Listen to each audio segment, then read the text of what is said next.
মানে এখন single life কাটাচ্ছেন কিনা? না, আমি তোমাদেরকে কাটাচ্ছি। প্রোগ্রামটা হচ্ছে আমাদের আমরা যারা অনেক আগে কাজ করতাম, একসাথে কাজ করতাম, মিউজিক অ্যালবাম, মুভি, নাটক, আমরা সবাই আগে কাজ করতাম। তো এখানে আজকে সবাই একসাথে হব অনেক দিন পরে। আমাদের পুরোনো ভাই বান্ধবী সবাই একসাথে, হ্যাঁ, মিলন মেলা। একটু লিপস্টিক দিয়েছি আর কি, মানে পার্লারে সাজানো হয় না। আপনাকে অনেকে বলে যে আপনি ঠোঁট কাটা, মানে উচিত কথা বলে দেন। ঠোঁট কাটা এটা মানে আমাদের আঞ্চলিক ভাষায় বলা হয়, যারা উচিত কথা বলে তাদেরকে ঠোঁট কাটা বলে, উচিত কথা যারা বলে। তো এই যে মামুন সাহেবের যে ছবিটা আসতেছে, দরদ ছবিটা, এটা নিয়ে আপনার কোনো মন্তব্য আছে?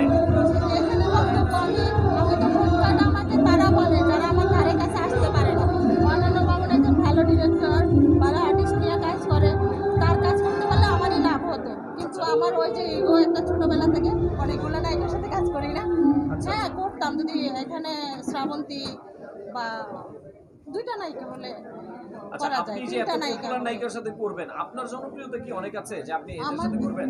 আমার তাদের সাথে জনপ্রিয়তা ওনারা আপনার সাথে অভিনয় করতে চাইবে যে ওনারাও তো না চাইতে পারে? না না, সেক্ষেত্রে তারা তো পুরান হয়ে গেছে, তাদের কি দাম আছে?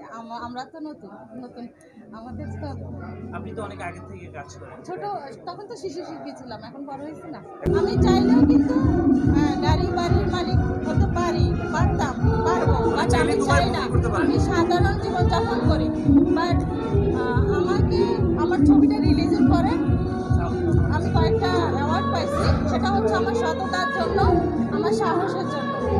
বাট আমার কোনো লাভ হয় না। আমি কখনো বিদেশের বাড়িতে গেলেও একটা আইফোন বলেন বা একটা গয়নাগাটি বলেন, আমি কিছু আনি না, কারো কাছ থেকে কিছু আনি না, শুধু একটা অ্যাওয়ার্ড নিয়ে আসি, বাস।